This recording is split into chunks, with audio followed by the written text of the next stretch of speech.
The SCGA Amateur Championship is being held here at San Gabriel this year, but on a yearly basis, this club hosts the Cravens tournament, which is historic in the fact that it's one of the prominent club foursomes events that's held across the country. And Steve, you mentioned that one of your highlights was actually winning that championship. Before, can you tell us a little bit about the people that come across the country to play in that championship and how much fun that championship is? Well, just one minor correction. I won a flight in the Cravens. I've never won the championship flight, unfortunately. I've come close, but haven't notched that one on the victory belt yet. As far as across the country, yeah, we get teams from Georgia, Texas, Virginia. It's very well received.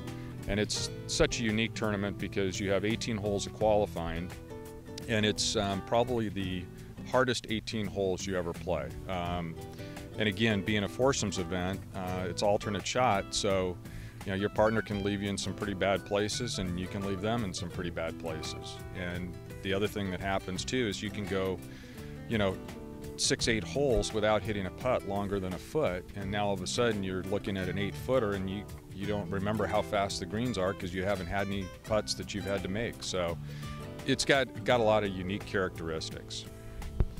And one of the unique characteristics of the Cravens Championship is the playoff to get into the last spot in the championship flight.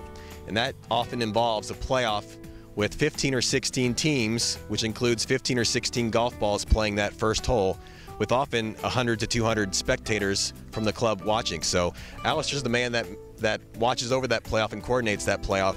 Alistair, tell us a little bit about watching over 14 golf balls and how that playoff usually works out. Well, we've got a lot of helpers. We need that for that many players, but plus a clipboard, and I'm watching every ball as it flies off the first tee. This year in particular, I believe we had 16 teams play off, and I think it was for 7 spots. And so probably one of the best playoffs we've ever seen. 15 of the 16 tee shots hit the fairway, and I believe about 14 of the balls were on the green in regulation. But it really varies year after year based on how many spots are left to get into that championship flight. We've had it where, you've got 14 teams for only 2 spots. And when that happens, doing the math, you'll see a lot more drivers off the first tee because they're going to go for birdie. When it's kind of like it was this year, 50-50, almost everybody hit iron off the tee. It's an exciting event. It obviously goes on to number 10, 17, and 18 until we get to our qualifying spots, and it's one of the spectacles and one of the highlights of the Cravens Invitational Tournament. And if we do have a playoff for the SCGA Amateur Championship, it's going to be a 3-hole aggregate playoff, and we hope to see that kind of excitement coming down at the end of the championship.